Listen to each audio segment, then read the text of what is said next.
Boa noite, igreja. É um prazer falar aqui com vocês essa noite, novamente. Felizmente, acredito que a maioria de vocês saiba, né? O pai do nosso pastor faleceu e ele ainda está em Palmeiras, onde ele morava, com a mãe dele, terminando de resolver todos os assuntos, e por conta disso ele me pediu para pregar essa noite. E eu queria essa noite conversar com vocês um pouco sobre o que o Espírito Santo quer nos dizer na segunda carta do apóstolo Pedro, capítulo 1, versículos 12 ao versículo 21. A gente deu uma dificuldadezinha para achar, é um dos últimos livros ali do Novo Testamento, antes das 3 cartas de João, antes de Apocalipse, né? Aproveitar enquanto todo mundo acha. Essa é uma das últimas cartas que foi, dos últimos livros, né? Que foi colocado no Novo Testamento, justamente por conta de algumas dificuldades que a igreja primitiva encontrava, para saber se essa carta realmente tinha sido escrita pelo apóstolo Pedro, ou se tinha sido escrita por alguém se passando pelo apóstolo Pedro, e que é uma das provas mais cabais contra aquilo que a igreja católica chama de primado de Pedro, né? Porque se fosse verdade que Pedro tinha esse status de papa que eles acham que tem, ninguém teria dúvida na igreja primitiva da autoria dessa carta, né? Ela seria lida avidamente por todas as igrejas, e todas as igrejas saberiam que era uma carta de Pedro. Mas como Pedro era mais um apóstolo muito importante, mas mais um apóstolo entre aqueles outros apóstolos, teve esses problemas, inclusive, sobre saber se essa carta é originalmente dele. Mas, graças a Deus, o Espírito Santo iluminou a igreja e hoje nós sabemos que é uma carta inspirada. Eu vou ler para vocês na nova versão transformadora, talvez seja um pouco diferente que a maioria tem, mas é uma tradução que eu gosto porque ajuda a entender melhor o sentido do texto, às vezes sacrificando um pouco da forma original, mas mantendo muito bem o sentido. Tá bom? Vou ler ali com vocês na versão. Então, 2 Pedro, capítulo 1, versículos 12 a 15. Portanto, sempre lhes lembrarei essas coisas, embora já as saibam e estejam firmes na verdade que lhes foi ensinada. E é apropriado que, enquanto eu viver, continue a lembrá-los, pois nosso Senhor Jesus Cristo me mostrou que, em breve, partirei desta vida. Por isso, me esforçarei para garantir que vocês sempre se lembrem dessas coisas depois de minha partida. Porque não inventamos histórias engenhosas quando lhes falamos da poderosa vinda de nosso Senhor Jesus Cristo.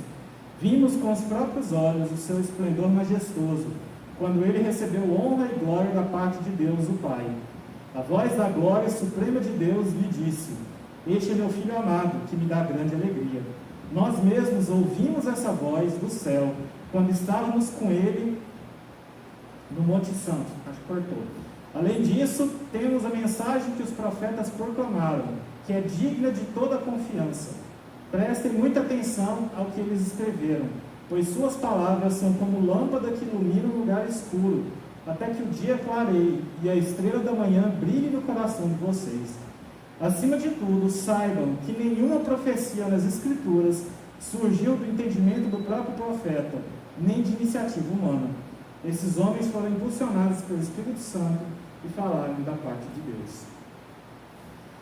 Vou orar com vocês agora. Senhor, nós nos colocamos aqui diante do Senhor em humildade, em servidão, para, Senhor, podermos absorver o máximo daquilo que o Teu Espírito Santo quer nos ensinar nessa noite. Que os ouvidos e os olhos do coração e da alma de cada um aqui, Senhor, sejam abertos para receber aquilo que o Senhor quer ensinar, e que o Senhor não permita que o meu coração enganoso, cheio das minhas próprias ideias, me faça deturpar a palavra do Senhor aqui de qualquer maneira, mas que eu possa falar somente aquilo que o Senhor quis falar através do seu apóstolo inspirado. É o que nós oramos e agradecemos em nome de Jesus. Amém. Amém, pessoal. Então, com o sermão de hoje, chamando de autoridade dos testamentos.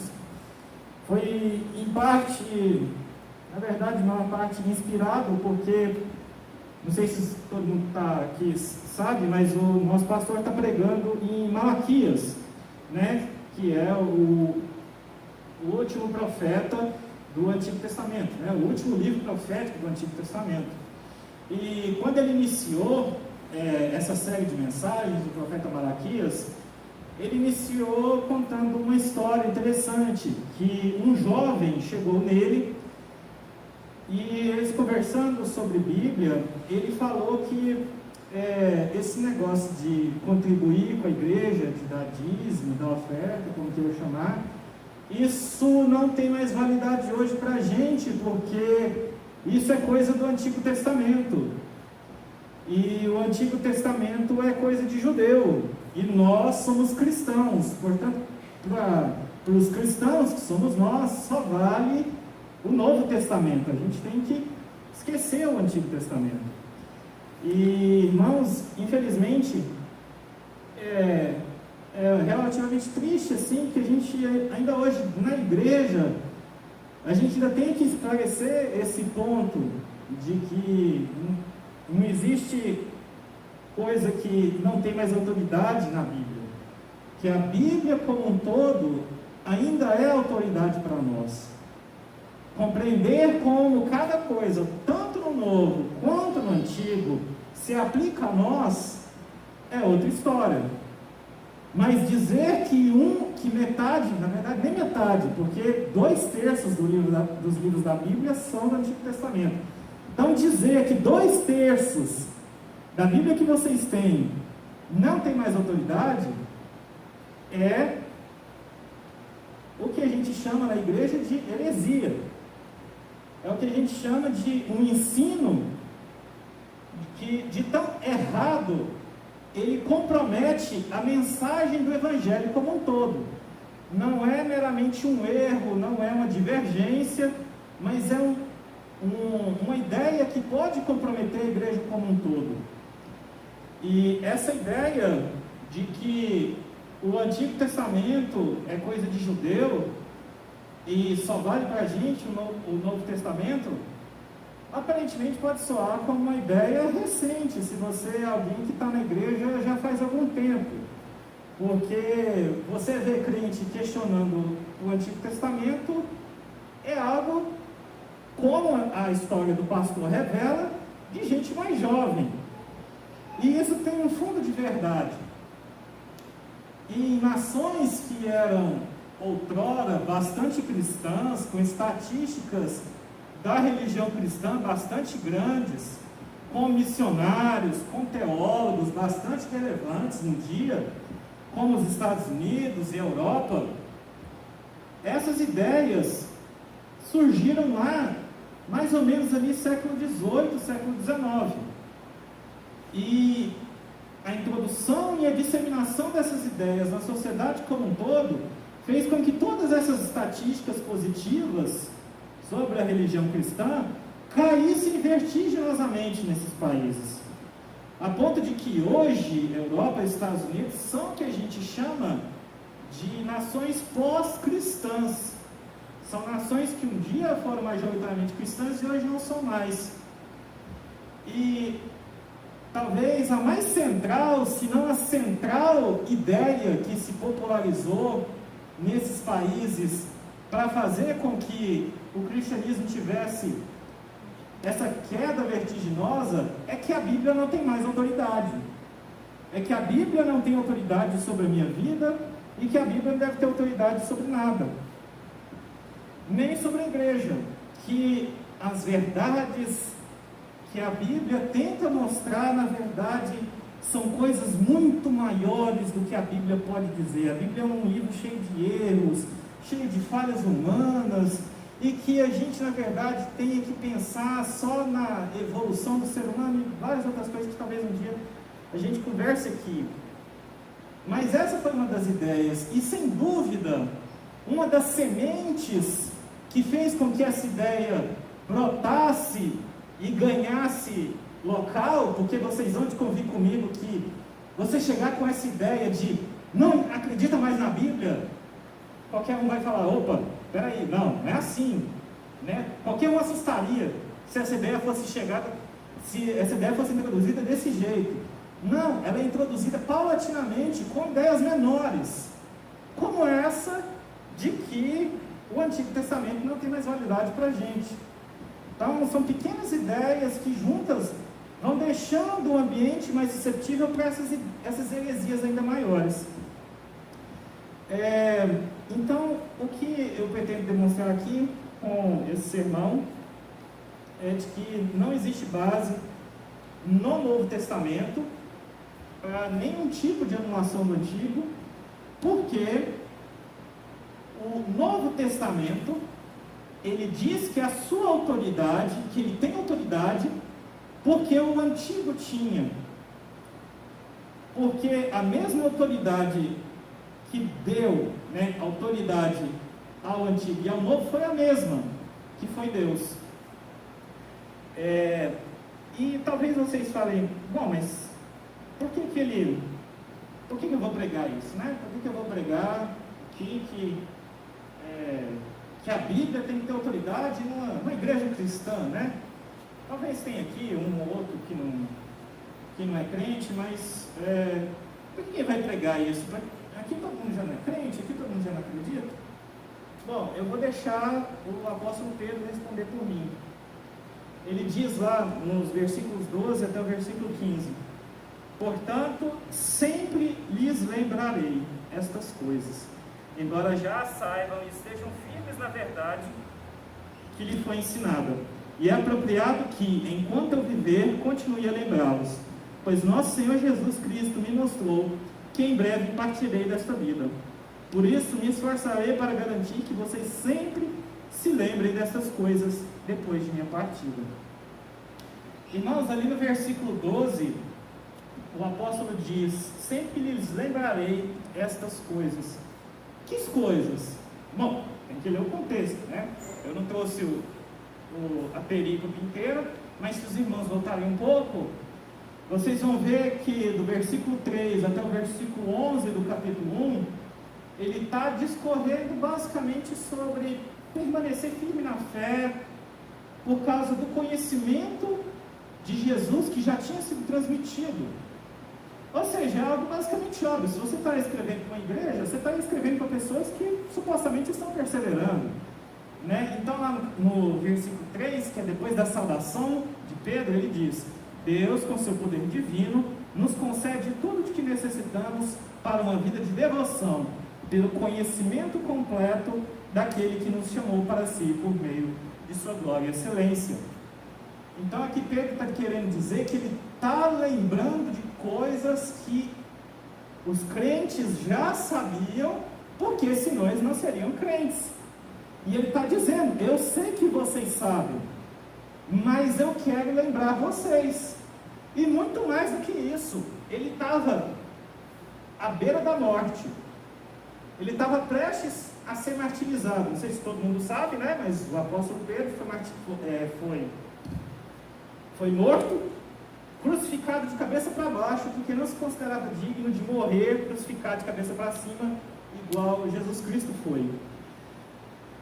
E à beira da morte, aqui está o apóstolo Pedro, talvez naquele momento ali que: Pedro, vai lá, qual que é a última coisa que você quer ensinar para a gente? Qual que é a coisa mais valiosa que você quer ensinar? Vai, ensina aí uma coisa nova, dá aí uma revelação nova, mostra para a gente. Você vai morrer, fala. O que ele faz? Vou lembrar vocês de coisas que vocês já sabem. O conhecimento que eu e os outros apóstolos passamos para vocês já é o conhecimento completo. É isso que vocês precisam. Por isso vocês precisam ser lembrados. Vocês precisam ter isso em mente o tempo todo, porque o que salva é esse conhecimento e não outra coisa. Ao longo de todo o livro, a segunda carta, ele está combatendo também falsos mestres. Entre esses falsos mestres estavam aqueles que hoje a gente chama de gnóstico. O que é o gnóstico? Gnoso é conhecimento. Então, era uma seita e, na verdade, quase que uma ideologia que falava que a única forma de você ser salvo, ou a única forma de viver da maneira certa, é se você fosse acumulando conhecimento, em cima de conhecimento, em cima de conhecimento, em cima de conhecimento, até que você virava um sábio. E aí você saberia todos os mistérios do mundo. Que todo esse negócio de religião cristã, na verdade, era só um nível pequeno do conhecimento que as pessoas podiam ter. Você pode conhecer coisas muito maiores do que isso. E o que Pedro está dizendo é justamente o contrário desses mestres gnósticos, que é: vocês já têm o conhecimento completo, vocês já sabem tudo o que precisa. Você não precisa ser um mestre, um sábio, um teólogo, ir para um seminário, ir para uma universidade, o que quer que seja, para você ser salvo. Com aquilo que nós transmitimos para vocês, vocês já conseguem ser salvos. E aquilo que os apóstolos transmitiam para a igreja primitiva é o que está relatado no Novo Testamento. Juntamente, como nós vamos ver aqui, com a confirmação das profecias do Antigo Testamento e do ensino do Antigo Testamento como um todo. Basta ver a quantidade de vezes que o Antigo Testamento ele é citado no Novo Testamento. Tem um livro que é dessa grossura assim, chama O Uso do Antigo Testamento no Novo. Estou juntando dinheiro para comprar esse livro já tem tempo, que ele é muito bom. Mas o que esse conhecimento completo está dizendo é isso. É o que hoje a gente tem como escritura. A gente não foi ensinado diretamente pelos apóstolos, mas a gente tem tudo aquilo que os apóstolos falaram que é necessário. Cara, a gente não tem tudo, mas a gente tem tudo que é necessário na nossa Bíblia, com o Antigo e Novo Testamento. A gente não precisa de mais nada, a gente não precisa dessa escalada gnóstica de conhecimento. E, portanto, o que esse texto deixa para a gente como aplicação é: lembre-se sempre das verdades bíblicas. A gente precisa sempre estar sendo lembrado disso. Tanto o crente que acabou de começar a sua caminhada, quanto o crente mais experimentado. O crente que acabou de começar a sua caminhada, essas verdades bíblicas para ele ainda não são algo familiar. Ainda não são algo que ele tem tanta familiaridade, que ele consegue manejar com total domínio, digamos assim. É como dirigir um carro, um carro novo, toda vez que quem dirige sabe que pega um carro novo, tem ainda alguns tiques, tem ainda algum jeito no carro que você vai precisar pegar a familiaridade, você vai precisar lembrar de algumas coisas, ainda que você já tenha entendido, não, esse carro faz isso aqui. Mas ainda que você saiba, você vai precisar lembrar constantemente daquilo que você não tem familiaridade. Por exemplo, uma mãe também, que tem um filho que acabou de nascer, ele é recém-nascido, e a mãe fica lá olhando o neném toda hora, olha o menino de cima e embaixo, vê o que ele está fazendo. Ela já decorou a rotina do menino, já sabe o que o menino tem, o menino não vai mudar o corpo dele daqui uma hora, mas ela vai olhando, porque ela não tem familiaridade com aquilo. A mesma coisa, o crente novo precisa de lembrar disso constantemente para criar essa familiaridade. E o crente mais experimentado também precisa, igualmente, de ser lembrado das verdades bíblicas o tempo todo, porque ele corre o risco de esquecê-las. Ele corre o risco daquilo ficar tão lá para trás que ele esquece do valor que aquilo tem para ele. Mas também muito mais do que isso, porque o crente experimentado, ele consegue olhar para essas verdades bíblicas e quando ele se lembra delas, isso serve para ele de alívio nos momentos de tempestade, por exemplo. Serve de refrigério, serve de consolo e também é sempre a cereja do bolo de qualquer conquista, de qualquer celebração que ele tem. Por isso que todos os crentes são chamados a lembrar de todas as verdades.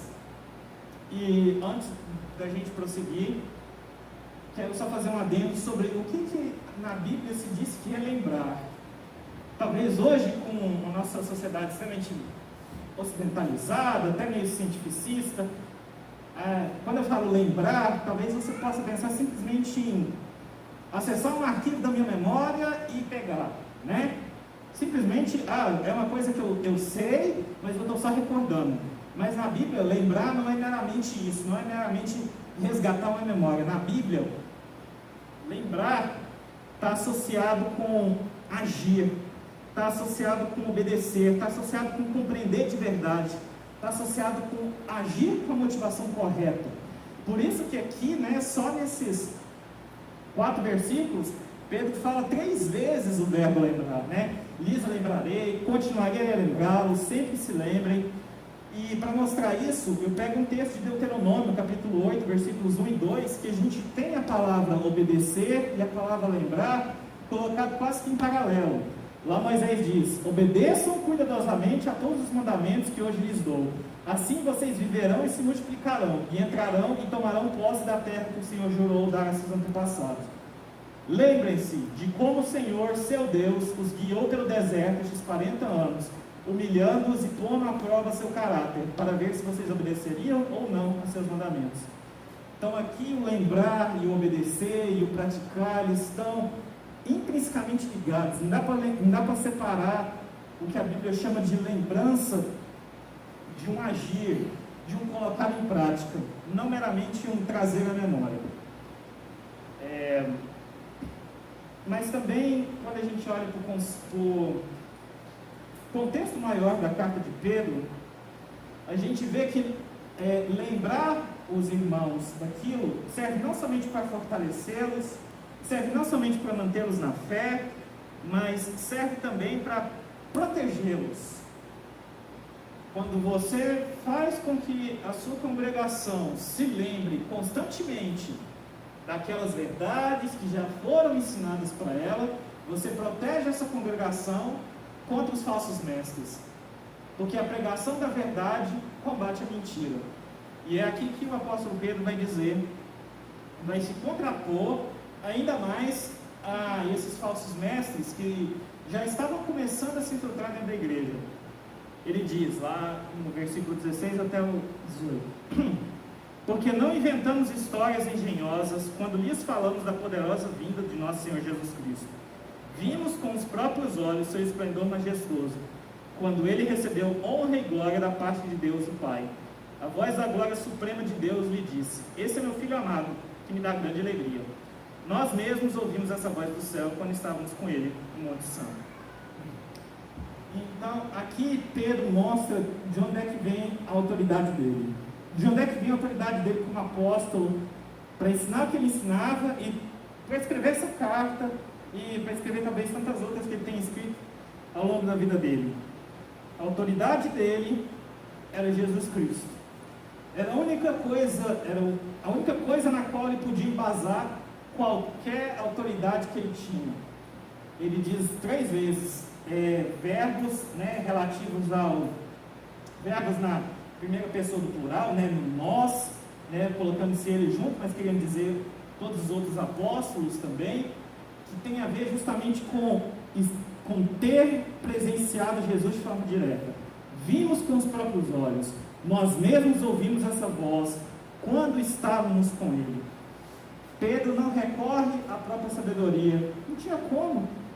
Pedro não foi educado nas leis, nas letras, como o apóstolo Paulo, por exemplo, que quando se converteu já se colocou diretamente sob a autoridade dos outros apóstolos, entre eles Pedro, mas não tinha nenhuma sabedoria própria em Pedro, que ele podia dizer: olha, eu estou dizendo isso porque eu sou top, eu inventei o conceito tal, eu inventei a teoria de não sei o que, eu descobri o não sei o que lá. E é o que os falsos mestres puxavam para si para ter essa autoridade. Eles falavam: não, eu sou sábio, eu tenho essa revelação, eu estudei, eu não sei o que. Pedro só está dizendo assim: eu vi Jesus com meus próprios olhos, eu ouvi a voz do Senhor do céu, eu estava com Jesus quando ele foi transfigurado. E irmãos, deixa eu falar para vocês, isso até hoje já mudou. Até hoje, quando você vai ver alguém se contrapondo à autoridade que os escritores bíblicos tinham para escrever a Bíblia, ele vai puxar para a própria sabedoria. Ele vai falar de uma forma muito sofisticada, ele vai citar autores muito reconhecidos na academia, com um PhD, com um doutorado, que descobriram não sei o quê, e toda essa autoridade de homens, toda essa autoridade humana, tudo isso que os homens que se julgam sábios dizem que é a verdade, e eles tentam usar a própria autoridade, então, para descredibilizar a autoridade da Bíblia. Mas a gente pode ter confiança nas verdades bíblicas, porque elas sempre vieram de Deus. Então, a suposta fonte de autoridade dos falsos mestres naquele tempo e hoje eram eles mesmos. E a verdadeira fonte de autoridade de Pedro era o Deus de Israel. Então, irmãos, a gente percebe que o próprio apóstolo, que estava tentando convencer vocês da verdade, estava dizendo que ele não era a própria fonte de verdade. Estava dizendo que ele se submetia à verdadeira fonte de verdade. E que era por isso que ele estava ensinando. Então, isso tem que trazer para a gente esse ensinamento aqui. Nós temos que sempre nos submeter às verdades bíblicas. A gente tem que se submeter àquilo que a Bíblia diz como verdade, irmãos. Porque se você quer falar com a sua boca que o Senhor, que Deus é Senhor da sua vida, então você tem que ser servo. É como o Batata falou na última pregação. Se você está dizendo que Deus é o seu Senhor, então você tem que ser servo, você tem que se submeter àquilo que Deus diz. E eu acredito que para muitos aqui, talvez isso seja algo um tanto difícil, porque muitos de vocês talvez possam achar que o que Deus diz é só aquilo que Ele diz numa ocasião muito sobrenatural, que você está orando ou fazendo qualquer coisa, e aí você, nossa, escutei a voz de Deus, eu sei o que Deus quer agora, porque agora Ele falou, agora eu sei, né? E eu entendo, irmãos, que sim, que Deus pode falar com a gente dessas formas hoje em dia, mas que isso não é o que a gente tem que ficar esperando para ouvir Deus falar. Porque a gente tem um lugar seguro na Bíblia, a gente tem um lugar seguro onde a gente pode ouvir Deus falando muito claramente sobre várias, talvez todas as áreas mais importantes da nossa vida. Nós já temos a voz de Deus claramente, que é na Bíblia.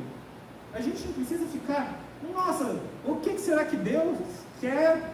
Eu recebi aqui uma proposta para eu usar uma situação extrema, para eu trabalhar numa cervejaria para vender álcool para os outros. Será que Deus quer que eu faça isso? Né? Pô, não precisa. Você não precisa ficar esperando a voz de Deus para saber se Deus quer que você faz isso ou não. Né? Ah, estou aqui, vou casar com uma pessoa que não é crente. Será que é isso que Deus quer que eu faça? Você não precisa ficar esperando Deus te falar isso, porque Ele já falou isso na palavra dEle. Você não precisa ficar esperando isso. E mais do que isso, eu entendo sim que Deus pode falar de forma sobrenatural com você, pode falar diretamente a você, mas você há de convir comigo que às vezes você fica em dúvida sobre se aquilo que você escutou, que você acha que você escutou, se aquilo é mesmo de Deus, ou se foi só uma impressão, se foi só uma intuição que veio assim na minha cabeça. Será que foi só meu coração falando, ou será que foi Deus que estava falando comigo? Talvez você fique nessa dúvida. E deixa eu te dizer que a solução para isso é, se você quer reconhecer alguém falando, você tem que já ter ouvido a voz dessa pessoa de uma fonte segura antes. Se você ouve falar de um fulano de tal, que mora lá no Tocantins, e aí, nossa, eu acho que é o fulano de tal, será que é? Eu vou numa fonte segura que me diz quem que é o fulano de tal, e aí eu comparo o fulano de tal com a fonte segura. E se for mesmo, aí eu confirmo. Mesma coisa para Deus. Se você quer saber se aquela impressão, se aquela intuição, se aquela voz que vem na sua cabeça é Deus ou não, compara com a Bíblia. Compara com a fonte que é certa. Compara onde você tem certeza que aquilo lá é Deus falando. Então, vocês vejam que, de qualquer forma, a autoridade final sempre vai recair na Bíblia. Seja você lendo, né, sua Bíblia de forma normal, lá Deus está falando com você, não se iluda, é Deus falando com você, sim. Talvez você ache que não, porque talvez você não tenha tanta familiaridade com a Bíblia, entender o que cada texto significa. Mas entenda que ali é Deus falando com você sim.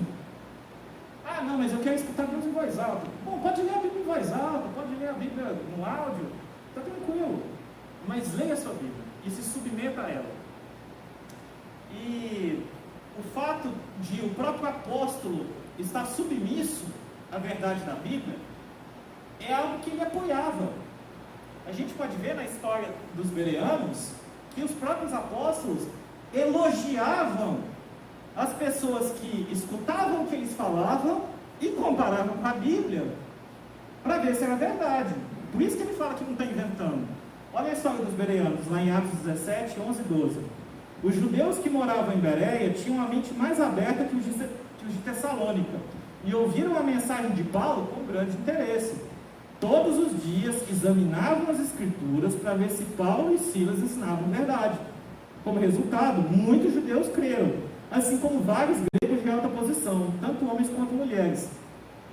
É claro que eles creram, porque eles estavam comparando o que eles já tinham como verdade com aquilo que os apóstolos estavam trazendo como verdade. E como aquilo que os apóstolos estavam trazendo como verdade era baseado na mesma autoridade daquilo que eles tinham, eles estavam se convertendo aos montões. É claro, porque aquilo que os apóstolos estavam trazendo era verdade. E, portanto, eles são elogiados por isso. E aqui que é o pulo do gato. Quando fala lá que os crentes de Bereia estavam examinando as Escrituras, o que eles estavam examinando? Isso aqui é alguns anos depois de Jesus ter morrido. Não tinha Novo Testamento nessa época não, gente. Não tinha Mateus, Marcos, Lucas, João, Atos, Romanos, Coríntios, não tinha. O que eles estavam examinando? Para ver se o que Paulo e Silas estavam falando é verdade. Estavam examinando o Antigo Testamento. Estavam examinando que, em hebraico mesmo, né? A Bíblia do hebraico é a Tanakh, né? São as 3 divisões da Bíblia hebraica, né? É o mesmo conteúdo que a gente tem no Novo Testamento, só que é só dividido os livros de forma diferente. É isso que eles estavam examinando. Para a igreja do Novo Testamento, os ensinos de Jesus e dos apóstolos só tinham validade se fosse confirmado pelo Antigo Testamento. Jesus diz uma vez para os fariseus: examinai as Escrituras, porque julgais nelas ter a vida eterna. Muita gente para por aí achando que o Jesus estava condenando os fariseus por procurar a vida eterna nas Escrituras. Mas Jesus continua: e não sabeis que elas testificam a respeito de mim? Então sim, as Escrituras do Antigo Testamento estão certas, porque elas apontam para mim. Quando Jesus está no caminho de Emaús, eu preguei isso uma vez, ele começa a expor as Escrituras para aqueles 2 discípulos andando lá, e mostram que todos os profetas e toda a lei, né, que é a forma como às vezes eles se referiam ao Antigo Testamento, a lei e os profetas, estavam apontando para eles. E a exposição das Escrituras que Jesus estava fazendo aquecia o coração deles. Então a gente não pode fazer essa separação. Antigo Testamento esquece, agora é só o Novo, né? E aí a gente vai entrar então, não precisa, né? Vou correr o risco de me repetir. Vocês não precisam acreditar em mim. Na verdade, vocês não devem acreditar em mim, nem eu falando. Escuta o que o apóstolo está falando. Era o que o apóstolo diria. Não precisa acreditar em mim. Acredita no que as Escrituras falavam. Acredita no que Deus me falou. Não precisa acreditar em mim. Então vamos lá. Além disso, temos a mensagem que os profetas proclamaram, que é digna de toda confiança. Prestem muita atenção ao que eles escreveram, pois suas palavras são como lâmpada que ilumina um lugar escuro, até que o dia clareie e a estrela da manhã brilhe no coração de vocês. Acima de tudo, saibam que nenhuma profecia nas Escrituras surgiu do entendimento do próprio profeta, nem de iniciativa humana. Esses homens foram impulsionados pelo Espírito Santo e falaram da parte de Deus. Essa aqui, irmãos, é uma das mais bonitas atestações da autoridade das Escrituras que vem da própria Escritura. Muitas vezes, os católicos que não acreditam que somente a Bíblia é a nossa regra de fé e prática, como nós, protestantes evangélicos, acreditamos, às vezes eles vão alegar que nem a Bíblia diz que é só a Bíblia. Mas isso aqui contradiz totalmente. Aqui está dizendo que toda a Escritura foi inspirada por Deus. Quando Pedro se refere aos profetas, ele está justamente se referindo ao Antigo Testamento, né? Tanakh, né? O Na quer dizer Neviim, né? Que são os profetas. Então ele está falando do Antigo Testamento. E está dizendo que nada foi de iniciativa humana. E os próprios profetas confirmam isso. Lá está dizendo. Então, lá em Jeremias, que é um dos profetas, Jeremias, conversando com o Senhor, diz: ó soberano Senhor, não sou capaz de falar em teu nome, sou jovem demais para isso. O Senhor respondeu: não diga, sou jovem demais, pois você irá aonde eu o enviar e dirá o que eu lhe ordenar. E não tenha medo do povo, pois estarei com você e o protegerei. Eu, o Senhor, falei. Essa é uma das expressões para indicar autoridade, para indicar certeza, para indicar confiança. Eu, Senhor, falei. Eu, Senhor, falei com a minha boca. Eu, Senhor, que no primeiro dia da criação eu disse: haja luz, e a luz se fez porque eu falei. A palavra de Deus tem todo o poder. E como a gente sabe, lá em João capítulo 1, a palavra de Deus não é nada senão o próprio Cristo. E ele fala: então o Senhor estendeu a mão, tocou minha boca e disse: veja, coloquei minhas palavras na sua boca. A minha palavra, que é capaz de criar o mundo a partir do nada, eu coloquei na sua boca. Por isso que a gente diz que a Bíblia é a revelação especial de Deus. Ela tem uma verdade sobre o mundo que você não vai achar na natureza de forma nenhuma, porque ela é a palavra revelada por Deus. Mais ou menos 100 anos depois que Jesus morreu, e por volta do ano 138, a igreja primitiva ainda estava engatinhando, aparece um camarada muito rico, chamado Marcião. E o Marcião, ele é o primeiro a propor essa ideia de que o Deus do Antigo Testamento é um e o Deus do Novo Testamento é outro. E Marcião começa a rebanhar a gente, começa a convencer as pessoas, porque aparentemente, nossa, parece que isso é verdade, né? Parece que Jesus é tão diferente de Deus, né? Então, nossa, deve ser verdade, o Deus do Antigo Testamento é mesmo. É o Deus dos judeus, né? É o Deus dos judeus. Os judeus que crucificaram Jesus, eram os judeus que crucificaram Jesus. Então tudo que vem deles deve ser ruim, né? Deve ser ruim. Mas uns anos depois, um carinho de bigodinho assim vai ser o fruto final dessa ideia, mas não vamos chegar lá ainda. Mas ele é o primeiro a propor essa história de que Antigo Testamento é uma coisa e Novo Testamento é outra. Só que teve um problemão. A Bíblia, as escrituras do Novo Testamento que tinham sido disponível naquela época, a maioria citava o Antigo Testamento. E aí ia ser um problema para ele, porque se eu falo que só serve o Novo, o que eu vou fazer com o Velho? E aí ele edita uma versão do Novo Testamento, com uma versão totalmente recortada de Lucas, e umas 10 cartas de Paulo, e fala que não, isso aqui é o que sobrou. Dos 27 livros do Novo Testamento, só o que sobrou foi 10 cartas de Paulo e uma versão editada de Lucas. E aqui estamos nós, irmãos. Isso aconteceu no ano 138, 100 anos depois que Jesus morreu. E aqui estamos nós de novo, tendo que falar novamente essas verdades, tendo que lembrar essas verdades para vocês. E não adianta nada a igreja falar essas verdades, lembrar dessas verdades, se existe um ponto no qual você discorda. E esse ponto aqui, eu não vou tratar nessa noite, talvez um dia, mas que pode ser que você diga assim: não, o Deus não revelou o que está na Bíblia para as pessoas que escreveram a Bíblia. Ou então você pensa: não, Deus revelou alguma coisa para os profetas da Bíblia, mas eles entenderam errado e escreveram errado, ou então misturaram coisa certa com coisa errada. E nesse caso que eu reconheço a minha limitação. Eu, nessa noite, não é meu objetivo te convencer por que a Bíblia, por que Deus, de fato, no tempo da história, revelou coisas para os escritores da Bíblia. Se você ainda tem essa restrição, se você ainda tem essa limitação de você, olha, eu não consigo acreditar que Deus mandou Moisés escrever Levítico.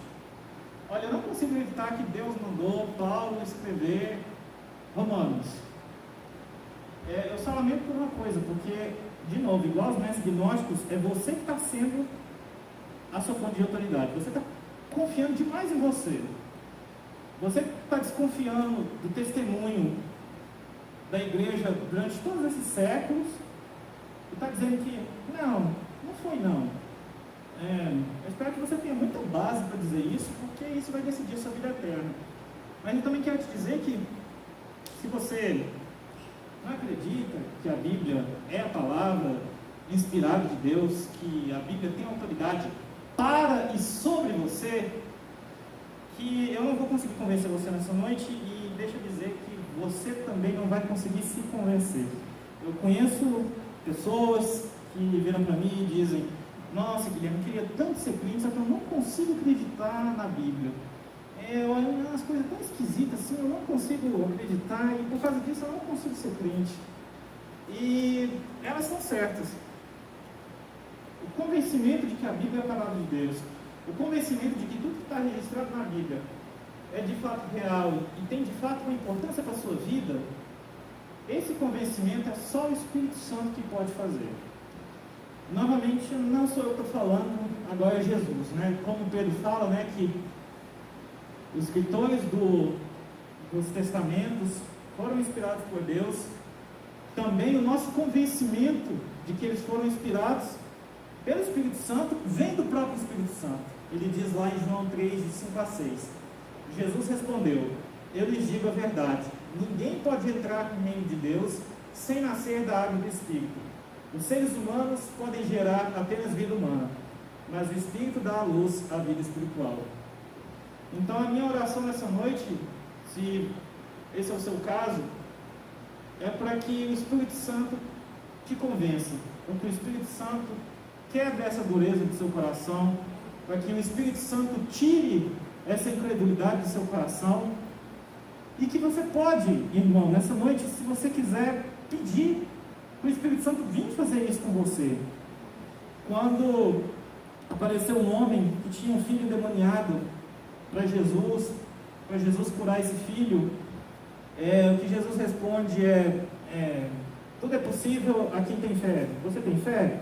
E ele me responde: Jesus, eu creio, mas me ajuda na minha incredulidade, por favor. E o menino é curado. A gente tem que recorrer a Deus, a gente tem que recorrer ao Espírito Santo para nos convencer dessas verdades, porque isso aqui, do começo ao fim, é a obra completa de Jesus. Até o convencimento de que a Bíblia é a palavra de Deus é somente pelo Espírito Santo que faz tudo aquilo que é impossível a nós fazermos. E essa é a minha oração para você nessa noite. Amém? Vou orar com vocês agora, finalizar. Senhor, nós te agradecemos porque o Senhor revelou a Tua palavra aos simples de coração, aos humildes, e fez dela, Senhor, loucura para os que se acham sábios. Nós sabemos que o nosso coração é a nossa maior fonte de engano, é a nossa maior fonte de desejos que vão contra aquilo que o Senhor quer para nós, mas nós sabemos que o Senhor é poderoso, que o Teu Espírito Santo é irresistível, uma vez que Ele nos toca, que Ele nos mostra a graça que há em viver uma vida que olha para o sacrifício eterno de Jesus, e toda a nossa vida é então transformada, não para que nós, pelos nossos próprios méritos, busquemos fazer alguma coisa para agradar ao Senhor, mas que nós busquemos mostrar, Senhor, que é maravilhoso aquilo que o Senhor já fez por nós. E nós te oramos, Senhor, para que o Senhor esteja na vida daqueles que são os crentes mais experientes, que estão mais tempo na igreja, que isso não sirva de pedra de tropeço para eles, Senhor, achar que já entendem de todas as partes da Bíblia, achar que já aprenderam tudo, mas que cada dia o Senhor possa lembrá-los dessas verdades eternas, dessas verdades que salvam, dessas verdades, Senhor, que trazem alívio, que trazem refrigério. Que o Senhor possa estar trabalhando na vida daqueles que são crentes novos na fé, que nós como igreja, Senhor, possamos cumprir o nosso papel de ensinar, de reforçar, de discipular, Senhor, essas pessoas, que esses crentes possam cada vez mais ser fortalecidos em sua fé, para que ganhem familiaridade e possam louvar o Senhor com seus lábios todos os dias. E nós te pedimos, Senhor, por aqueles que porventura estejam aqui, ou que sejam conhecidos de alguém, ou que o Senhor sabe que precisam de uma operação especial do Espírito Santo no coração para aceitar total e completamente essas verdades que estão aqui expostas na Tua Palavra. Não só aceitar, mas se submeter, obedecer, ter alegria e compartilhar com os outros. Que o Senhor nos ajude na nossa caminhada, cada dia mais é o que te pedimos, em nome de Jesus. Amém. Glória a Deus. Deus é maravilhoso e sempre ministra no nosso coração.